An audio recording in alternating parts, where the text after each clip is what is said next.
The night was quiet, as if the world itself were holding its breath. Officer Emily Vargas glanced over at her partner Jake Simmons as they patrolled the back roads outside their small rural town.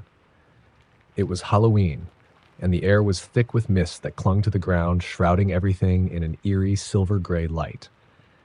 Jake had been on the force for over 15 years, but Emily was new, just 6 months on the job and still getting used to the strange rhythms of the night shift. Around 1:15 a.m., a call came over the radio. A disturbance had been reported at an abandoned farmhouse out on the outskirts of town, a place that had been the subject of local lore for as long as anyone could remember. Kids claimed it was haunted, dared each other to go inside, and sometimes got themselves into trouble.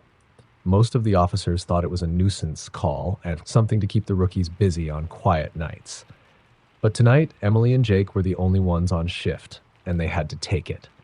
As they pulled up to the house, it loomed in the mist, twisted and sagging under its own weight, like it had been swallowed by years of rot and neglect. The windows were black and broken shutters creaked against the siding. Emily shivered. "Bet it's just some teens fooling around," Jake muttered, sounding unconvinced as he reached for his flashlight. Emily nodded, but her stomach felt knotted. Something about the house made her skin prickle. She'd heard stories about strange figures glimpsed in the windows, inexplicable cold spots, shadows that moved where they shouldn't. But she told herself they were just ghost stories. They had to be. The two officers climbed out of the cruiser, their breath forming clouds in the cold air. The front door was ajar, creaking softly in the breeze. Jake pushed it open, his flashlight cutting through the darkness. They stepped inside, and the temperature seemed to drop sharply. The floorboards groaned under their feet, and the smell of mildew and decay was thick, almost suffocating. As they moved through the main hallway, Emily could hear faint sounds like whispers, but distorted, garbled. She brushed it off as the wind. But the further they went, the stronger the feeling of being watched became. It crawled over her skin like icy fingers, and she couldn't shake it. In a quiet voice, Emily asked, "Did you ever hear the story about this place?" Jake glanced over his shoulder, his eyes narrowed. "Only the ones everyone hears. Ghost stories. Things kids make up." They entered what looked like the living room. The walls were peeling, exposing mold and old wallpaper. A broken chair lay overturned in the corner, and shards of glass crunched under their feet. In the far corner, something caught Emily's eye. A large mirror, cracked and mottled with age, leaned against the wall, and in it, just for a moment, she thought she saw movement. A shadow that wasn't theirs, slipping behind them. Emily spun around, but the room was empty. She glanced at Jake, who seemed to notice her unease. "Easy," he whispered. "This place can get to you. Don't let it." Suddenly, a loud bang echoed from upstairs. They both jumped, hands on their guns. Jake nodded, signaling for them to move toward the staircase. "Police," he called out. "If someone's up there, make yourself known." Only silence responded. They ascended the stairs cautiously, each step louder than the last. At the top, the hallway stretched out, dark and claustrophobic, with doors lining either side. The strange whispers grew louder, but they still sounded distorted, unnatural. Emily's heart hammered as they approached the first door. She reached for the handle, her hand shaking, but the door swung open on its own.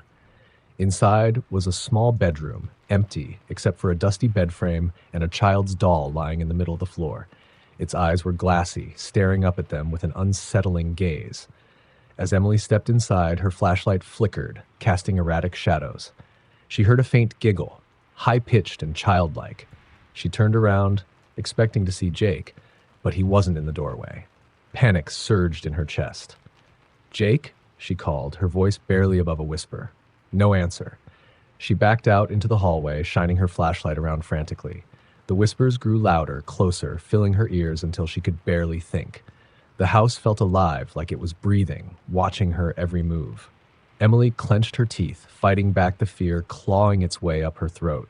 Then she heard Jake's voice, a strangled, desperate shout coming from the end of the hallway.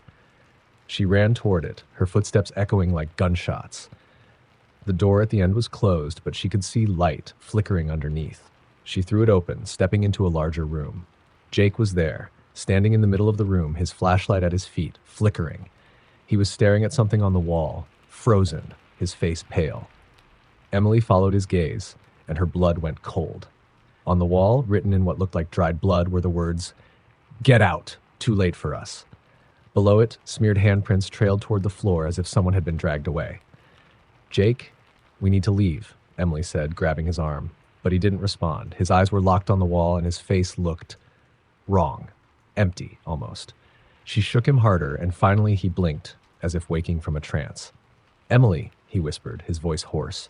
"Did you see them?" "Who?" "There's no one here." He looked at her, his eyes wide, his face etched with terror. There were faces in the mirror, watching me. Emily tightened her grip, pulling him toward the door. "We have to go.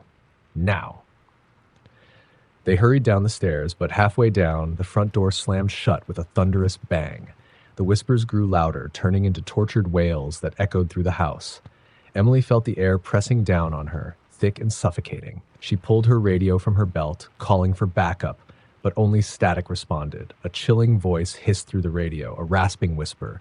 "You can't leave. Join us." Emily dropped the radio, fear coursing through her. She looked at Jake, who had gone pale again, staring at the mirror in the entryway. And in the reflection, they weren't alone. Behind them, figures stood in the shadows, faint, translucent shapes with hollow, empty eyes. A woman in a torn dress, a child clutching a stuffed bear, an older man with a vacant expression. All of them staring, reaching. Emily grabbed Jake's arm, yanking him toward the door. With all her strength, she threw it open, stumbling outside as a cold hand grazed her shoulder. They ran to the car, barely breathing until they were back inside, slamming the doors shut. As they sped away, Emily looked back one last time at the house. In the upstairs window, she saw a face watching them, a face that looked almost like Jake's, but hollow and dead. "Don't look back," Jake whispered, his voice shaking. "They don't want us to leave." They drove in silence, the whispers still lingering in their ears long after they'd left the house far behind. The rain fell in heavy sheets, hammering against the roof of the police cruiser. Officer Sarah Collins tightened her grip on the wheel, squinting through the blurry windshield as she drove along the isolated stretch of highway. She'd been on the force for 10 years, had handled just about everything small-town law enforcement had to offer. But the call that had come through tonight was different. A woman had called in from a farmhouse on the outskirts of town, saying someone was in her house. She'd sounded terrified, her voice barely a whisper over the crackling line, and she kept repeating, he's inside, please help." But before Sarah could ask any questions, the line went dead. Backup was on the way, but Sarah was closer, so she didn't wait. She drove faster, her heart pounding as she got closer to the old Wilkerson place. The farmhouse had a dark reputation. Sarah had grown up hearing stories about the place, tales of disappearances, strange sightings, and family tragedies. The house had been empty for years, as far as she knew. Who was this woman, and what was she doing there? When Sarah arrived, the house loomed like a shadow against the night sky. Lightning flickered, illuminating the crumbling structure, its windows black and hollow. She parked and stepped out of the cruiser, pulling her flashlight and gun from her belt. The rain soaked her instantly, chilling her to the bone. She moved cautiously toward the house, her footsteps muffled by the mud beneath her boots. As she approached the front porch, she saw the door was slightly open, creaking as it swayed in the wind. Sarah took a deep breath and stepped inside, her flashlight cutting through the darkness. The air was thick and stale, smelling of mildew and something worse, something rotten.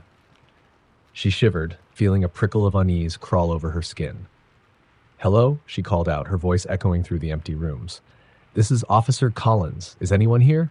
Silence. She moved further inside, sweeping her flashlight across the living room. The furniture was covered in dusty sheets, and the wallpaper was peeling, revealing black mold underneath. The only sound was the steady drip of water from somewhere deeper in the house. But there was something else too.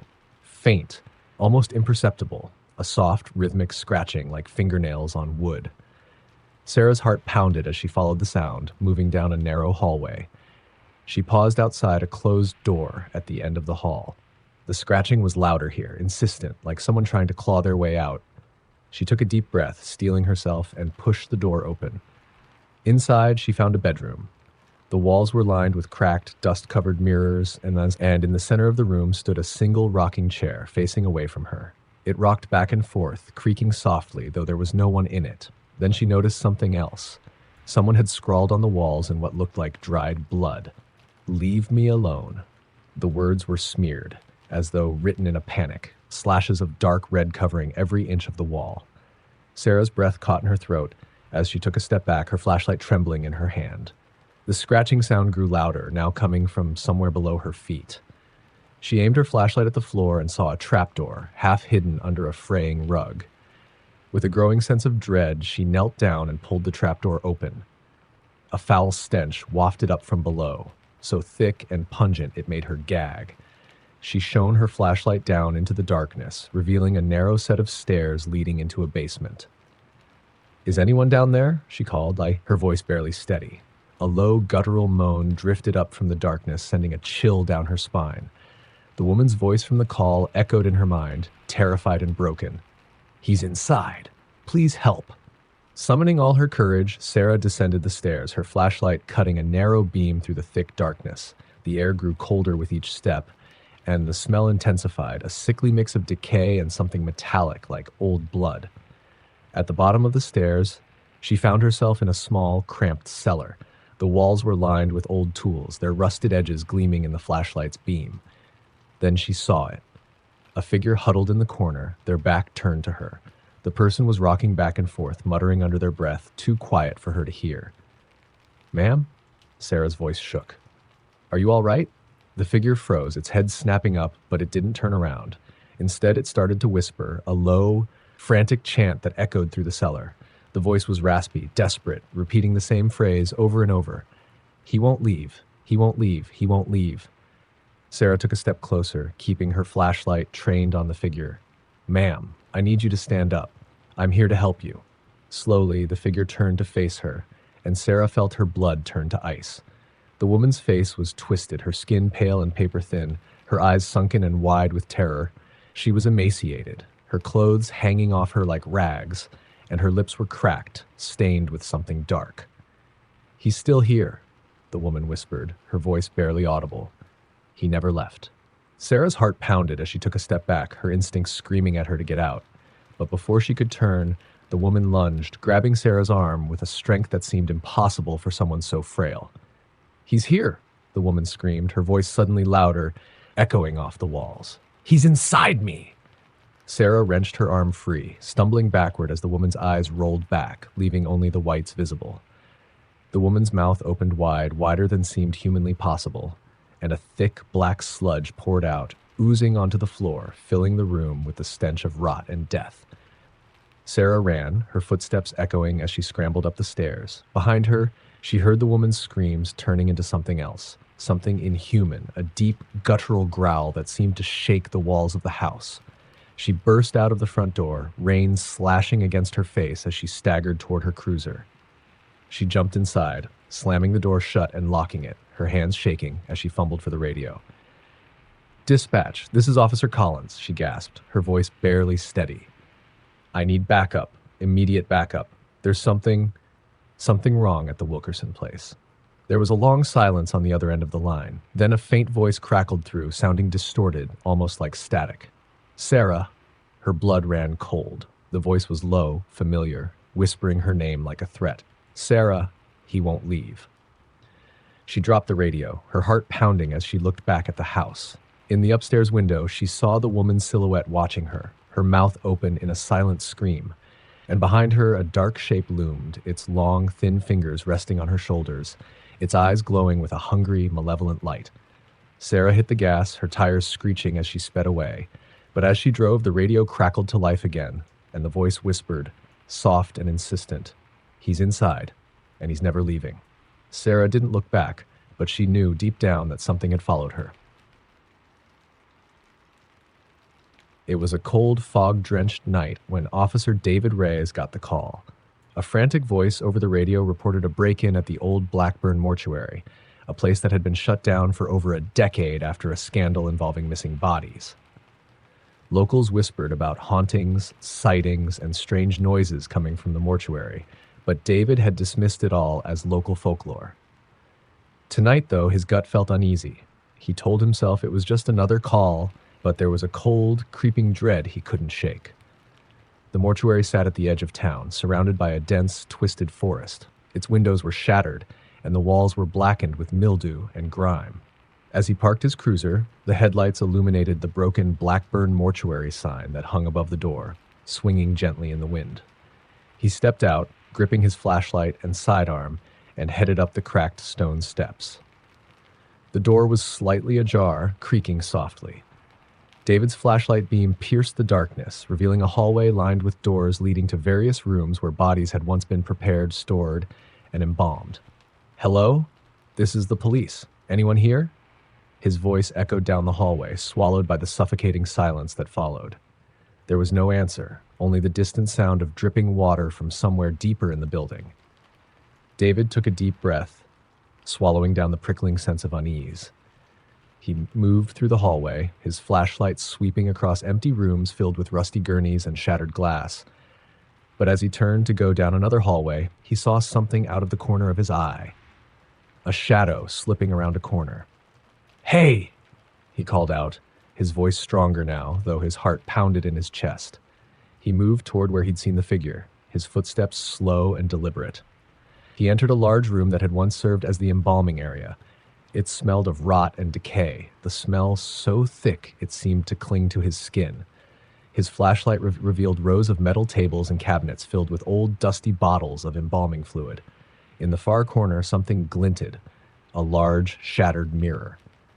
David was about to move on when he heard it, a soft, rhythmic tapping coming from behind him. He turned slowly, his flashlight shaking slightly as he aimed it toward the sound. There, in the doorway, stood a figure. A man, or what had once been a man. He was dressed in a suit, but his skin was gray, sagging and decomposed. His eyes were hollow, empty pits, and his mouth hung open in a silent scream. The figure took a step forward, dragging one foot behind him, his head tilted at an unnatural angle. David took a step back, barely able to breathe. His mind raced, telling him it was impossible, that he was seeing things. But the figure kept coming, its lifeless eyes locked on him, its hand reaching out as if in desperation. "Stay back!"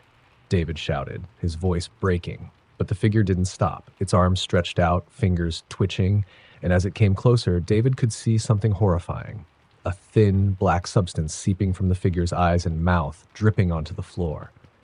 Panicked, David backed into the corner, unable to look away. Just as the figure reached him, it stopped. It leaned in close, its face inches from his, and he could feel the unnatural chill radiating from it. It whispered in a rasping, guttural voice, "Help us." Then, as suddenly as it appeared, the figure collapsed into a heap of black sludge on the floor, the smell of rot intensifying. David staggered backward, choking on the foul stench. He stumbled out of the room, heart pounding, desperate to get out. But as he moved down the hallway, he heard the sound of footsteps echoing behind him. He stopped, turning around, but saw nothing. The silence closed in around him, thick and oppressive. "Is anyone there?" he whispered. But even his own voice sounded alien in the cold, empty space. Then he felt it, a hand on his shoulder, cold and bony, gripping him tight.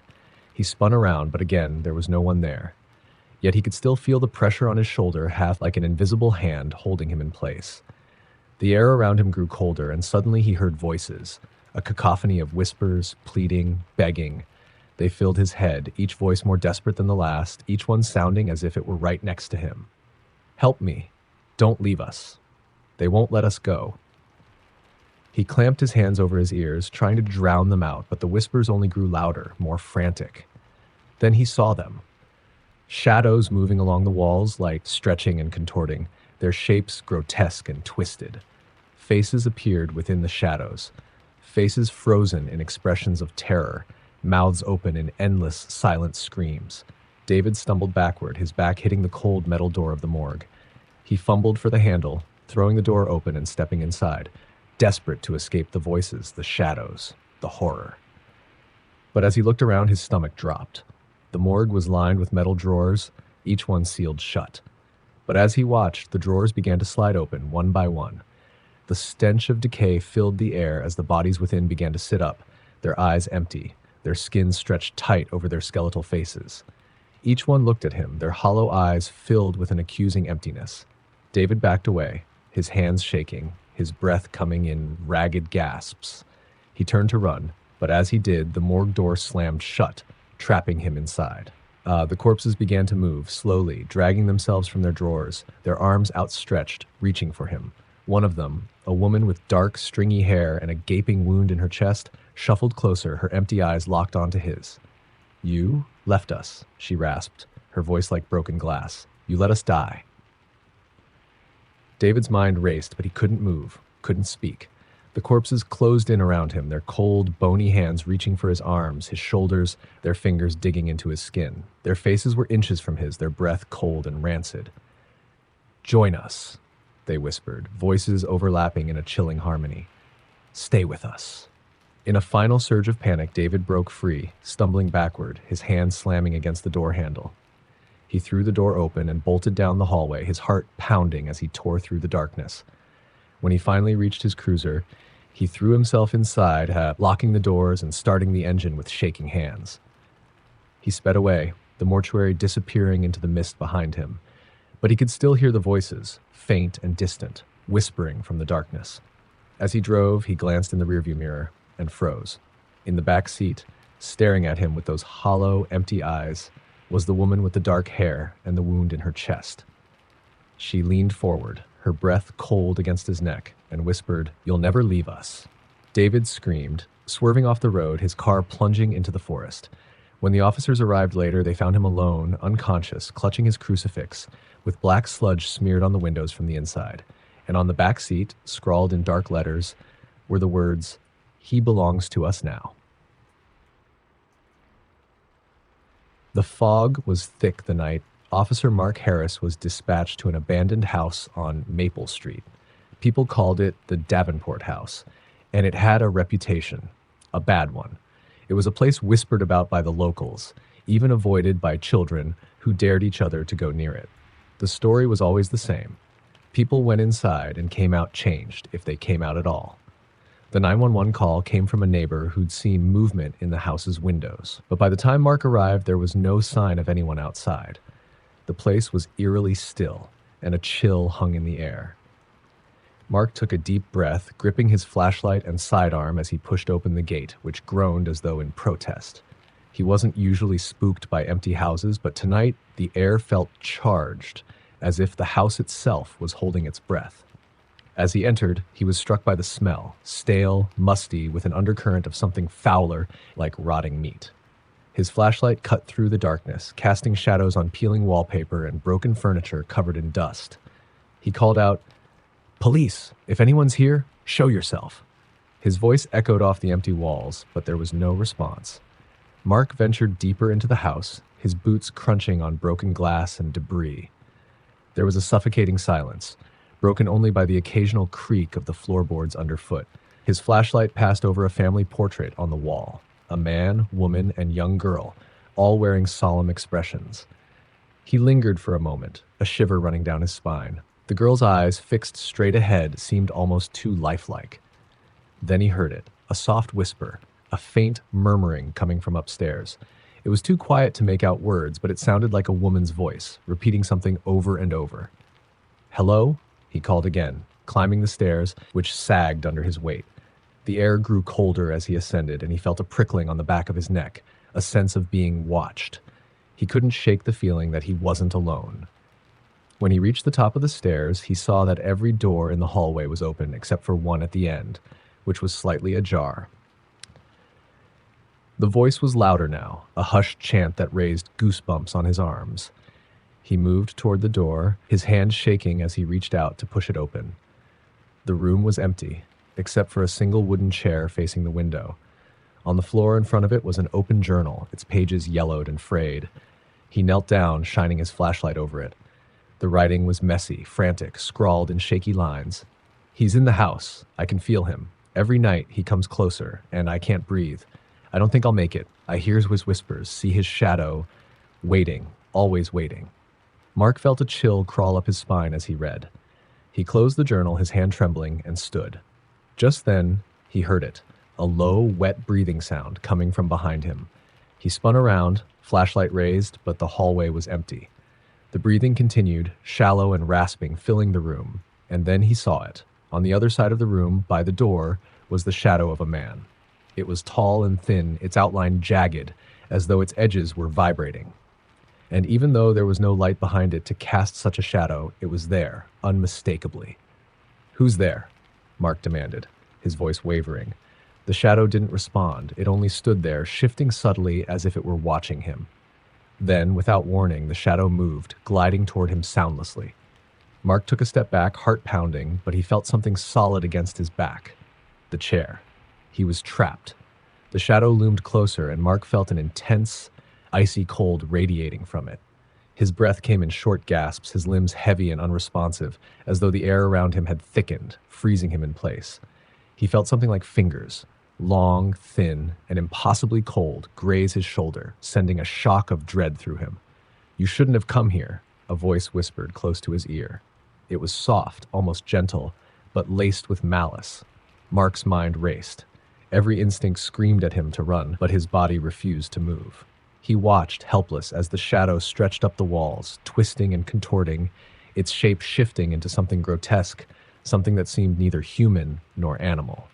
Its face, if it could even be called that, was a dark void, and within it, tiny pinpricks of red light blinked into existence, staring back at him.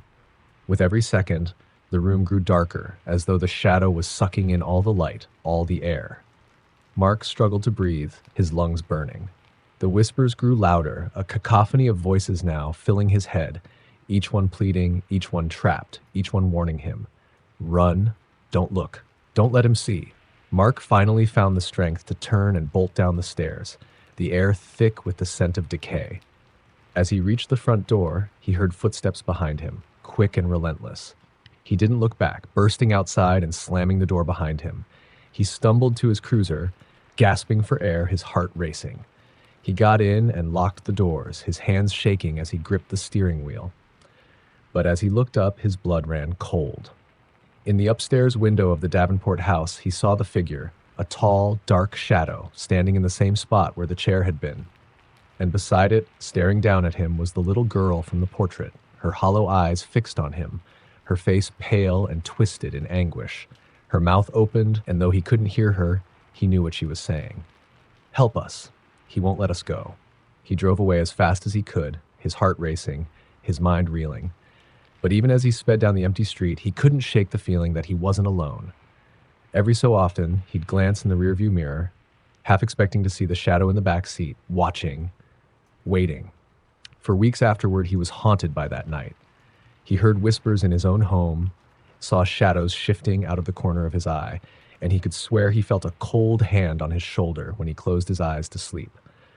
One night, as he was lying in bed, he felt a familiar chill. He opened his eyes, and there, standing at the foot of his bed, was the shadow, its red eyes glowing in the darkness, the little girl's face emerging from within it, twisted and pale, her mouth forming the same silent plea. "Help us. He won't let us go." The house may have let him leave, but he knew, deep down, that the shadow had followed him, clinging to him like a curse, waiting in the darkness, always watching, and it would never let him go. Officer Jamie Larkin didn't believe in ghosts. She'd been a cop for 10 years, seen her share of death and suffering, and the supernatural was something she'd always brushed off. But one night, she'd find herself questioning everything she thought she knew. It was late, around 2 a.m., when the call came in. A single word echoed through the radio: "Help." It was faint, staticky, barely there, but it was enough to make her sit up straight. The dispatch confirmed a distress call had come from Old Route 7, near a part of town long abandoned after an industrial accident years ago. A handful of empty warehouses and factories lined the road, crumbling, overtaken by weeds and graffiti. She knew no one lived out there, and most people avoided the area, calling it cursed. Jamie was skeptical but followed protocol, responding to the call, and as she drove through the darkness, her headlights sliced through the fog that had settled thickly along the road. Old Route 7 was barely a road anymore, with cracks, potholes, and skeletal trees leaning over it. She radioed in for backup, but no one else was nearby, and with hesitation creeping in, she stepped out of her car and approached the nearest building, an old factory with broken windows and rusting metal doors. She was about to radio again when she heard it, clearer this time. A woman's voice, desperate and frantic, crying for help from inside the factory. "Hello? This is Officer Larkin. Who's in there?" She called out, her voice echoing back at her, swallowed up by the silence. There was no answer, only the faintest sound of footsteps echoing deeper within the building. She shone her flashlight around, taking in the remnants of broken machinery and fallen debris. The building was colder than it should have been, her breath visible in the dim lights, and the stale air felt thick with something she couldn't place. She continued down the hall, gripping her flashlight tightly. Suddenly, a loud crash echoed from deeper inside the building. She jerked around, shining her light down the dark corridor, seeing only dust motes swirling in the air. But then, footsteps, heavy and slow, dragging across the concrete floor, drawing closer. Her instincts screamed to retreat, but she moved forward. "Is someone there?" "You're not in trouble. I'm here to help you," she called out, the confidence in her voice wavering. As she rounded a corner, her flashlight caught something on the wall. Bloody handprints smeared in desperate, uneven strokes. She froze, her stomach twisting, but forced herself to move forward. The footsteps stopped, and all she could hear was her own breath and the occasional drip of water from somewhere in the darkness. Then she saw her. A woman stood in the center of the room, her back to Jamie, her hair tangled and matted, her clothes torn and covered in dark stains. She was shivering, her head hanging low, her arms wrapped around herself tightly. "Ma'am, are you hurt?" Jamie asked, moving closer, her heart pounding as she fought to keep her voice steady. The woman didn't answer, only swayed slightly as if she were dizzy. Then, in a voice so faint it was barely a whisper, she said, "He's coming," Jamie asked, taking another step closer. She wanted to reach out, to help, but a powerful, instinctual fear held her back. The woman slowly lifted her head, and as she turned, Jamie felt a chill crawl over her skin. The woman's eyes were hollow, her face pale, and her expression twisted in terror. She opened her mouth, and blood trickled down her chin as she whispered, "You have to leave. He's here." Before Jamie could react, the woman lunged toward her, reaching out with blood-streaked hands, her mouth twisted in a silent scream. Jamie stumbled backward, heart hammering, and the flashlight slipped from her grip, clattering to the floor and casting erratic beams of light across the walls. In the shifting light, she saw the woman's face, her eyes wide, pleading, her mouth forming words, though no sound came out. Then, just as quickly as she'd appeared, the woman backed away, fading into the darkness as if she were never there. The silence returned, heavy and suffocating. Jamie's mind raced, her pulse pounding in her ears, but a noise from behind made her freeze. Footsteps, heavy, deliberate, and echoing down the hall she'd just come from. "Who's there?" she shouted, grabbing her flashlight from the floor, shining it toward the noise. But no one was there, only darkness. Then she heard breathing, low, guttural, and slow. Her blood turned to ice as the breathing grew louder, closer, like something was just a few steps away, lurking in the shadows. She backed away slowly, her eyes scanning the room, but she couldn't shake the feeling of being watched. Suddenly, the air felt thick, as though it were pressing down on her, suffocating her. Her flashlight flickered, casting brief, fragmented images, a tall shadow stretching along the walls, something massive lurking just out of sight. In the flickering light, she saw him. A figure stood at the end of the hall, impossibly tall, shrouded in darkness, his features obscured but his eyes unmistakable. Cold, empty, and unblinking. His face was gaunt, twisted into a grin that stretched too wide, his teeth sharp and yellowed. He took a step forward, his movements unnatural, jerking, like he was struggling against invisible strings. Jamie stumbled backward, terror filling her, but she forced herself to keep her eyes on him. "Stay back!" she shouted, her voice breaking, but he only kept advancing, each step slow and deliberate, his twisted grin never wavering. She turned and ran, sprinting through the maze of corridors, her flashlight swinging wildly, casting strange shadows that seemed to reach out and grab at her. The footsteps behind her grew faster, closer, echoing through the dark. She could hear him laughing now, a low, guttural sound that chilled her to the bone. She burst out of the building, the cold night air hitting her like a slap to the face. She ran to her car, fumbled for her keys, and started the engine with trembling hands. As she pulled away, she dared one last glance at the factory. In the broken window, she saw him standing there, his hollow eyes fixed on her. his twisted grin still plastered on his face. And then he raised a hand, waving slowly, as if he knew she'd be back. For weeks after that night, Jamie felt like she was being followed. She'd catch glimpses of a shadow out of the corner of her eye, hear faint, mocking laughter in the silence of her empty home, and sometimes at night, she'd wake up to find bloody handprints smeared on her windows and that same dark, chilling whisper echoing in her mind. He's here. Officer Ray Carter didn't like midnight shifts at the old rail yard.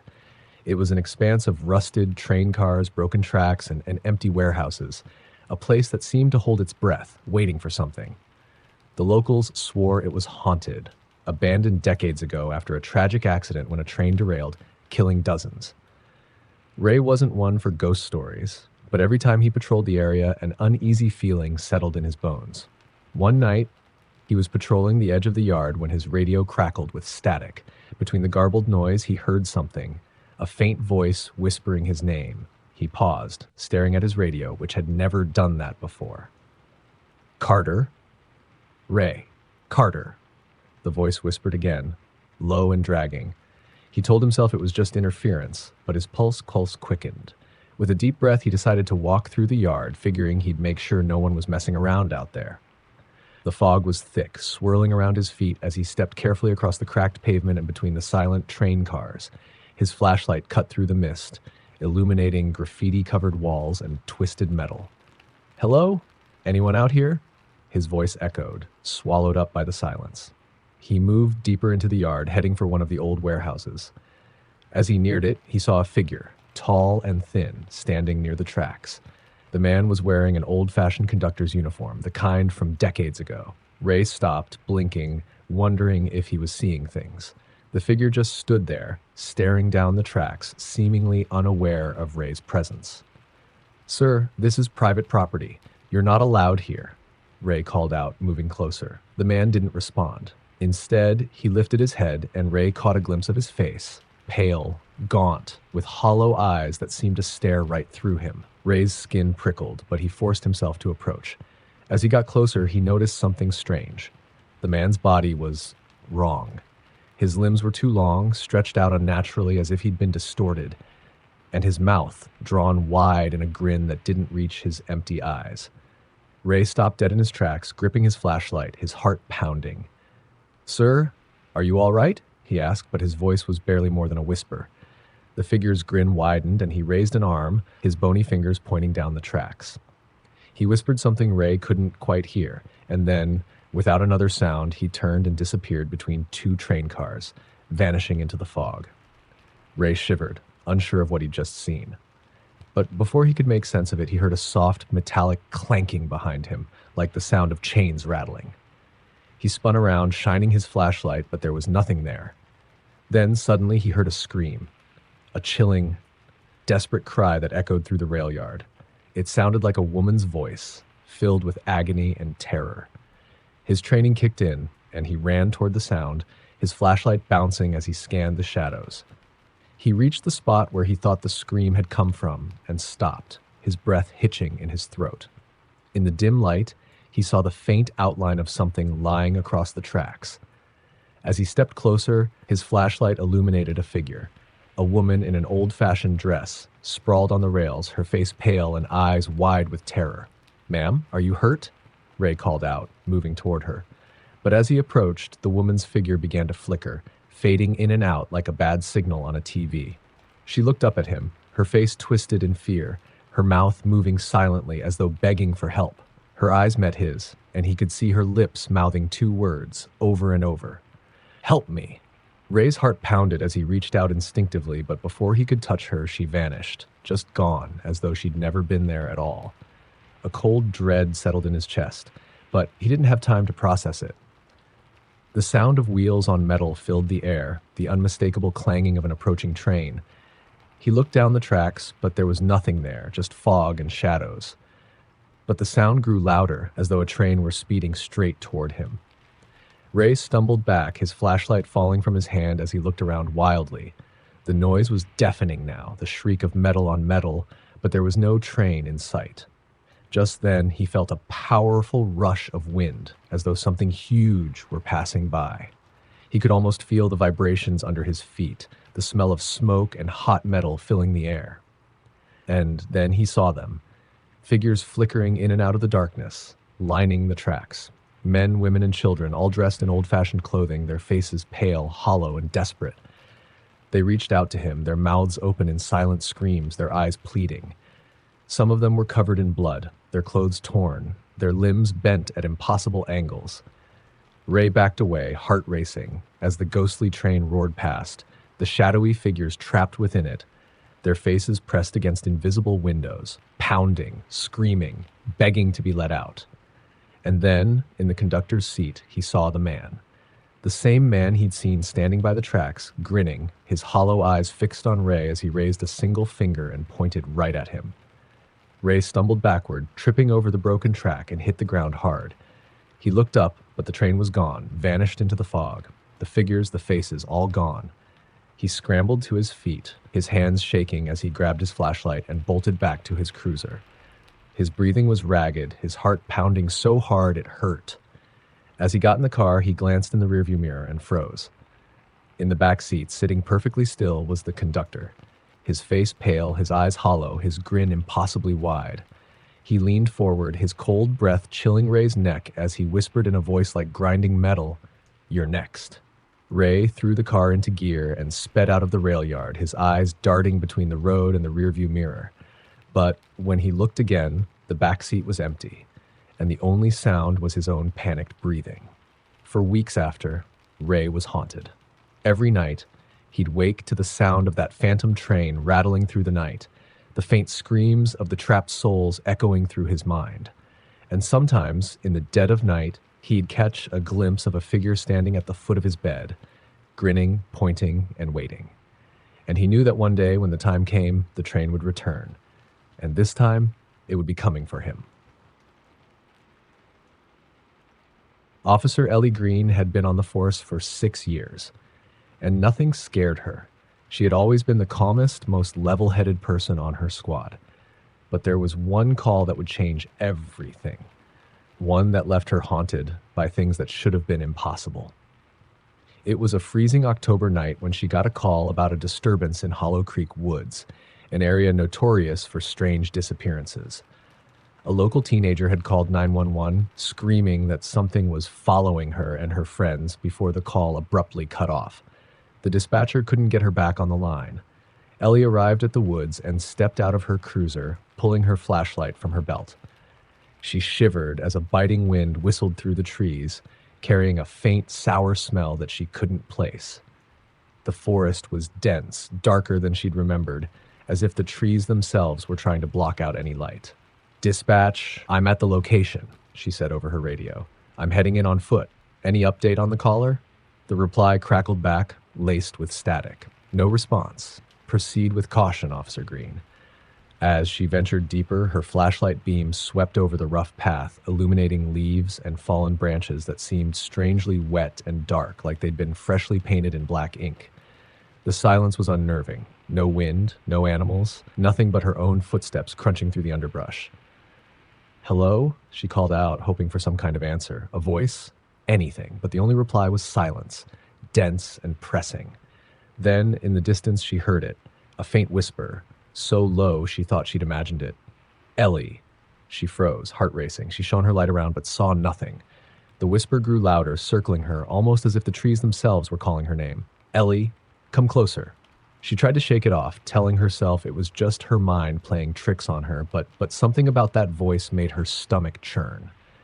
She gritted her teeth and pressed on, convinced she'd find the missing teenagers huddled somewhere, maybe playing a prank. A few minutes later, she found something. Lying half buried in the undergrowth was a cell phone. The screen cracked, its background photo showing 3 teenage girls smiling at the camera. She crouched down, recognizing one of them as the girl who'd made the call, her name tagged in the dispatch notes as Sarah Lewis. "Sarah?" she called, her voice echoing through the empty woods. "Sarah, it's Officer Green. Are you out here?" Again, nothing but silence. She felt a chill creeping up her spine as she pocketed the phone. She was about to head back to her cruiser for backup when she heard something, a faint rhythmic rustling coming from her right, like someone slowly dragging their feet through the leaves. She turned and shone her flashlight toward the sound, her hands shaking. In the beam, she saw a figure standing between two trees, partially obscured by shadow. It looked like a girl, her back turned, her hair long and matted, her head tilted slightly, as though she were listening to something Ellie couldn't hear. "Sarah?"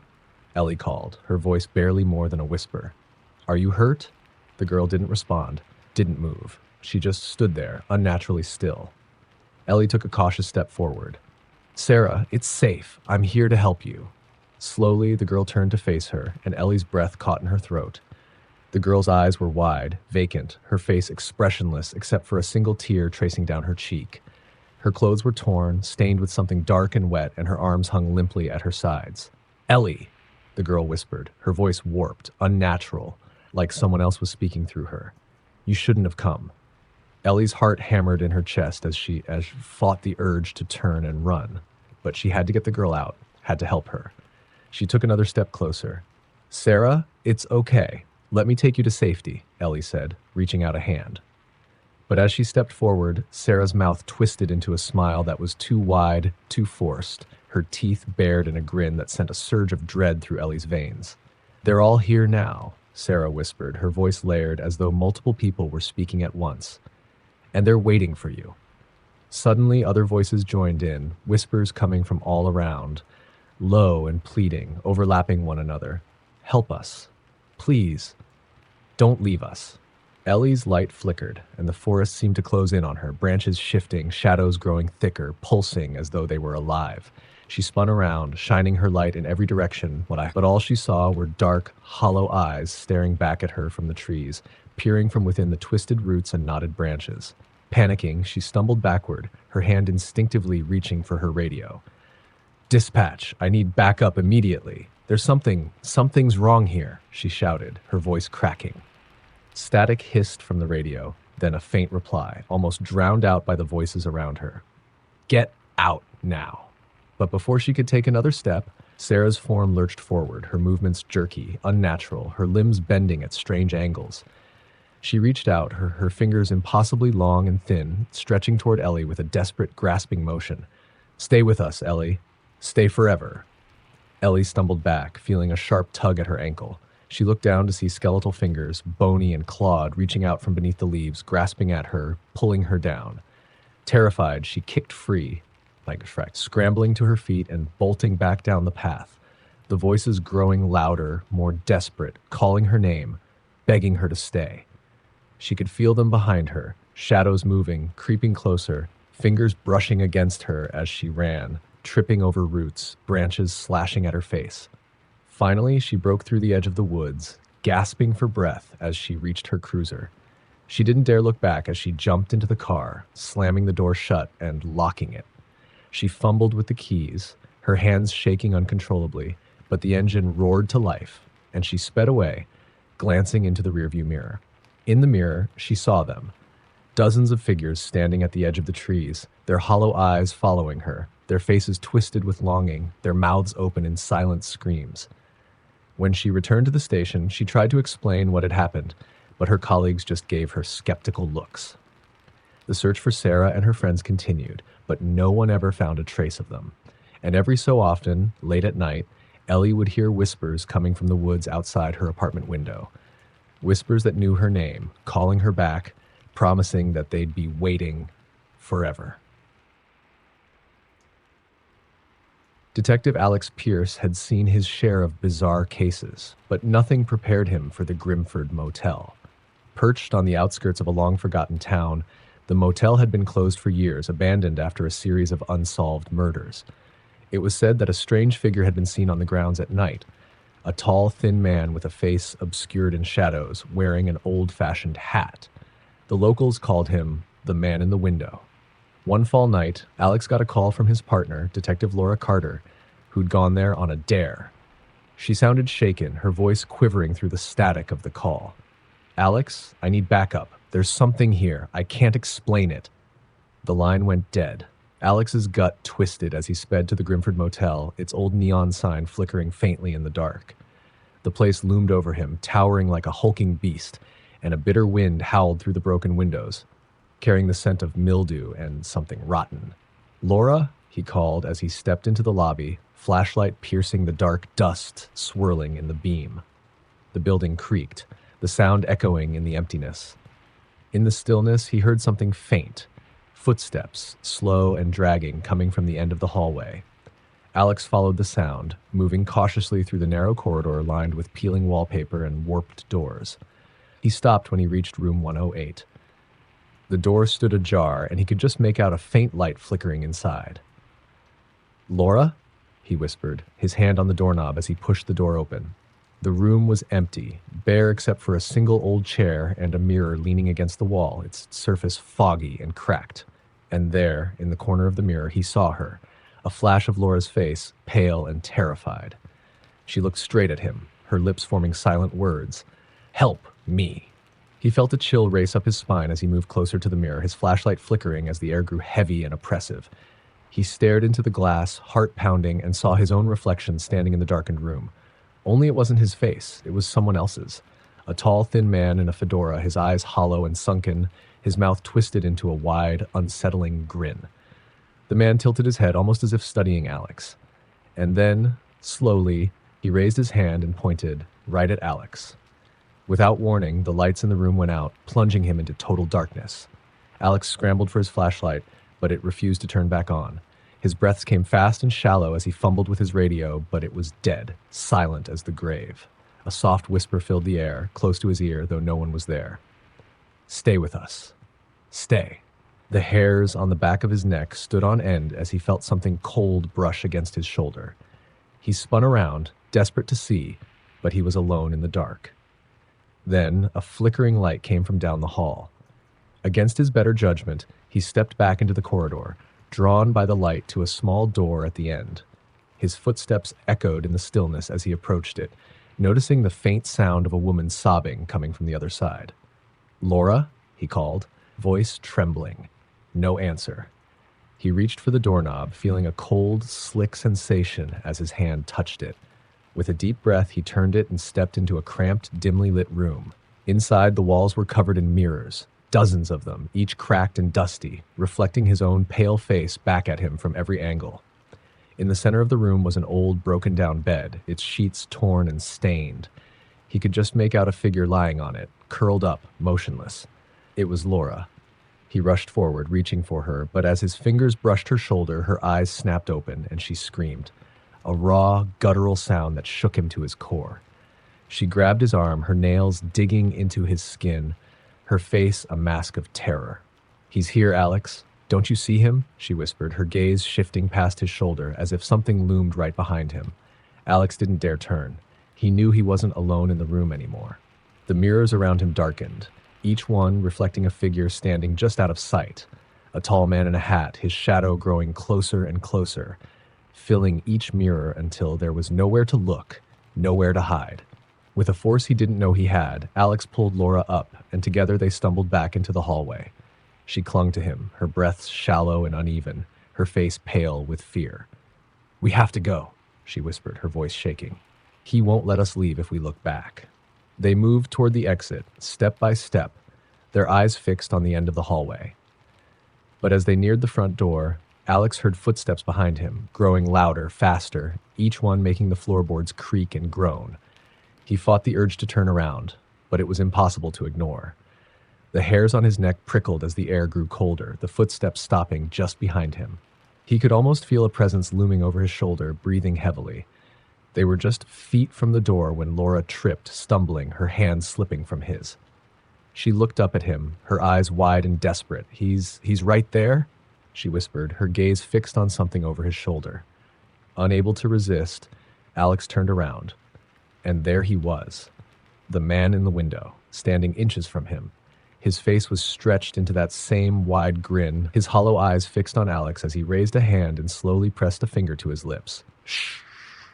The next thing Alex knew, he was standing outside, alone, the cold night air biting at his skin. He turned, but the motel was dark, lifeless, its windows shattered, its walls crumbling. He was alone. Laura was nowhere in sight. He called out, his voice echoing into the empty night, but the only response was the wind howling through the broken windows. He felt something crinkle in his pocket and reached in, pulling out a folded, yellowed photograph.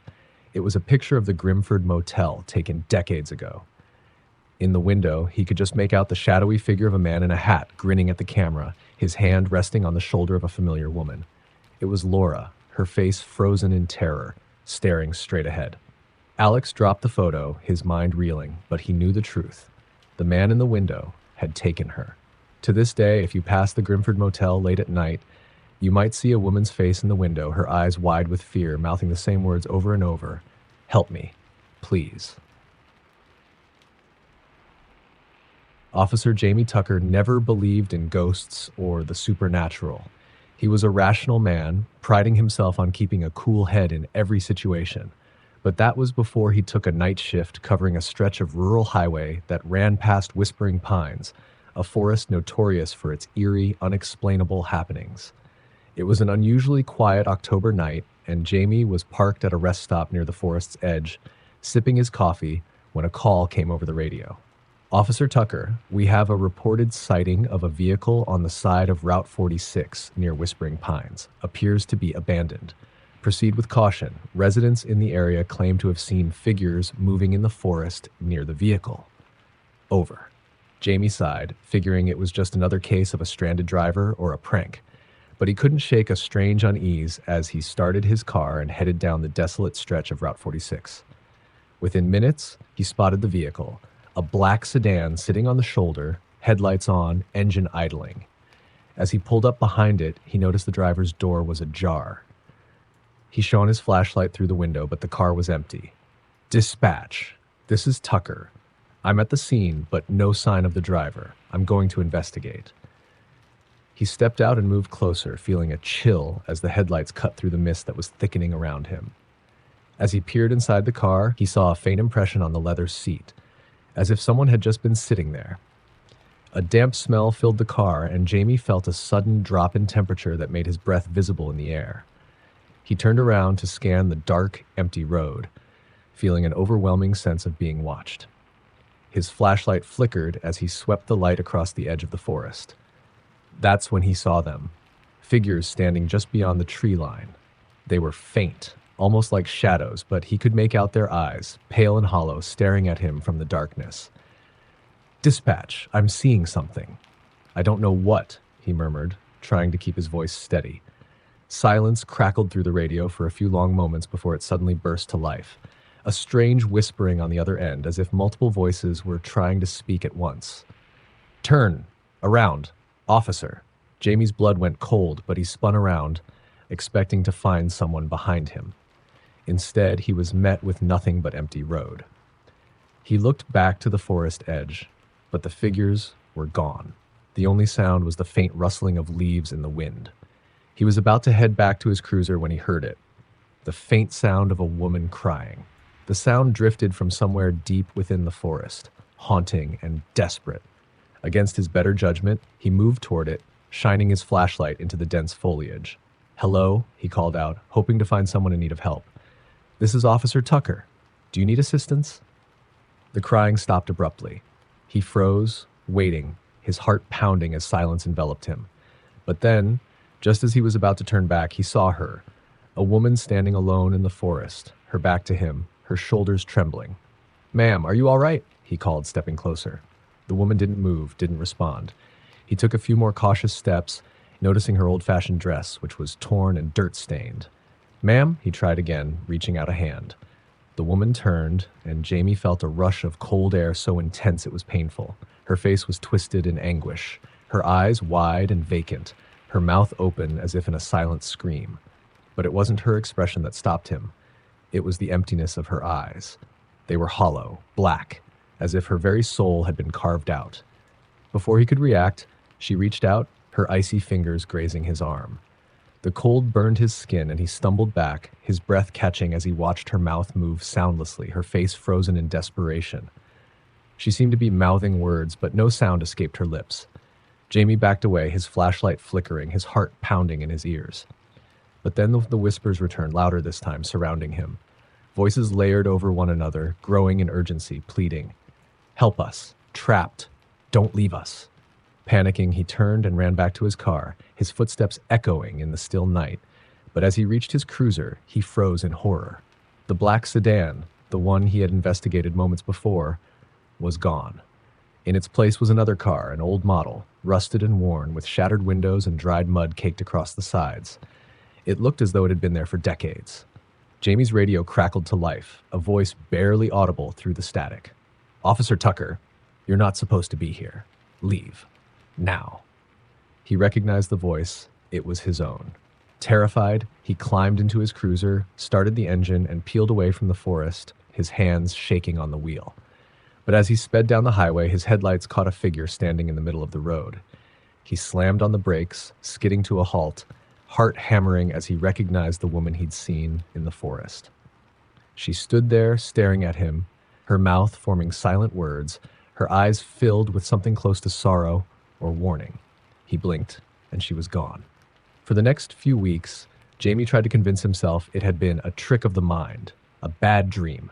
But every night when he patrolled Route 46, he felt them watching him, the figures in the forest, their hollow eyes following his every move. And then, one night, he received another call about an abandoned car on the side of Route 46. Against his better judgment, he answered it, hoping to finally put his mind at ease. But when he arrived, he found his own cruiser, parked at the edge of Whispering Pines, headlights on, engine idling. He looked around, feeling that oppressive chill once more. And then, in the reflection of his car's side mirror, he saw them, dozens of shadowy figures standing behind him, their hollow eyes fixed on him, their mouths forming silent, desperate pleas. "Help us. Don't leave us." Jamie knew in that moment he'd never truly leave Whispering Pines. And if you drive along Route 46 late at night, you might just see his cruiser, parked on the shoulder, headlights on, waiting, with a shadowy figure in the driver's seat, watching, waiting for someone to help him escape. Officer Rick Hale was known for taking the toughest shifts. Nothing got under his skin. Not the late-night calls from distraught locals, nor the eerie silence that settled over Brookside Hollow after dark. But he would come to regret his decision to volunteer for the night shift on Halloween. It was just past midnight when the call came in. A family on the edge of town reported seeing lights and movement inside the old Brookside Elementary School, which had been abandoned for decades after a fire gutted its interior. Kids and teenagers often dared each other to spend a night there, so Rick figured it was probably just another prank. He drove through the empty streets, the school looming against the night sky. Its cracked windows and charred bricks gave it a haunted, twisted look. As he stepped out of his cruiser, he felt a chill in the air that made his skin prickle, a cold that seemed to creep from the ground up. "Dispatch, I'm at the location," he reported over his radio, trying to shake off the unease, checking for trespassers. The building's main doors were slightly ajar, creaking as he nudged them open. Inside, his flashlight cut through the darkness, illuminating lockers streaked with grime and walls painted with graffiti. The place reeked of damp rot, and his footsteps echoed through the empty corridors. As he walked down the main hall, he noticed something odd. Old drawings still hung on the walls, children's artwork that had somehow survived the flames. Crude pictures of stick figures, animals, and houses, all faded, but each one with a large black X over the eyes of the figures. The further he went, the heavier the silence became, until he heard it, a faint sound like muffled laughter coming from one of the classrooms. "All right, kids, the game's over," he called out, forcing a confidence he didn't feel. He opened the door to classroom 103. Inside, the desks were arranged in neat rows, as if the students had just stepped out for recess. The chalkboard at the front was covered in smudged, half-erased words that he couldn't make out. But the strangest thing was the flickering light near the back of the room, a single old-fashioned lantern casting an orange glow. Rick stepped inside, scanning the room. He was about to call out again when he heard soft whispers coming from the darkened corner, like a group of children trying to stifle giggles. His flashlight swept over empty desks and chairs, but he saw no one. "All right, enough," he said, voice trembling despite himself. "If you're hiding, come out now." In response, the lantern flickered out, plunging the room into darkness. Rick's flashlight suddenly died, leaving him surrounded by shadows. Then, from somewhere in the room, a child's voice whispered, low and faint, "Mr. Hale, did you come to play?" He froze. The voice was soft, innocent, but he didn't recognize it. His pulse quickened as he tried to convince himself it was just a prank, maybe some hidden speaker rigged by local kids. "Who's there?" he demanded, voice shaking. A giggle echoed, followed by a second voice, equally soft, whispering, "It's been so long since we had a visitor." Cold sweat trickled down his neck. He backed toward the door, but it wouldn't budge. The shadows seemed to press in around him, and as his eyes adjusted, he could just make out faint shapes moving at the edge of the room. Small, childlike figures. "Please," one of them whispered, a boy's voice, barely audible. "Stay with us. We're so lonely." Rick's heart hammered as the figures drew closer, their faces obscured in darkness. One of them stepped forward, a girl with long, tangled hair and hollow, dark eyes that seemed to absorb the light. Her face was unnaturally pale, her dress charred and tattered. She reached out a hand, fingers impossibly long, each one ending in blackened nails. "You can be our new teacher, Mr. Hale," she whispered, her voice so close it felt like it was inside his head. He stumbled backward, yanking at the doorknob, desperate to escape. But as he turned, he realized that the desks and chairs had shifted, forming a tight circle around him. The children were everywhere now, surrounding him, their faces frozen in twisted expressions of longing and despair, their hands outstretched. "Stay with us," they chanted softly, their voices overlapping, a chilling, hollow chorus that made his blood run cold. In a last, desperate move, Rick threw himself at the window, breaking through the glass and landing on the wet ground outside, his body bruised and bleeding. He scrambled to his feet, not daring to look back as he bolted to his cruiser, his hands shaking as he fumbled with the keys. As he sped away, he glanced in the rearview mirror. There, standing at the broken window, was the girl with the hollow eyes, watching him with that eerie, unblinking stare. The next morning, Rick returned to the station, shaken and silent, refusing to talk about what had happened. But he couldn't shake the feeling that something had followed him, a presence lingering just out of sight, whispering his name in the dead of night. And every so often, when he drove past Brookside Elementary, he swore he could see them. Dozens of shadowy figures standing by the windows, their eyes following him, waiting for him to come back and join them.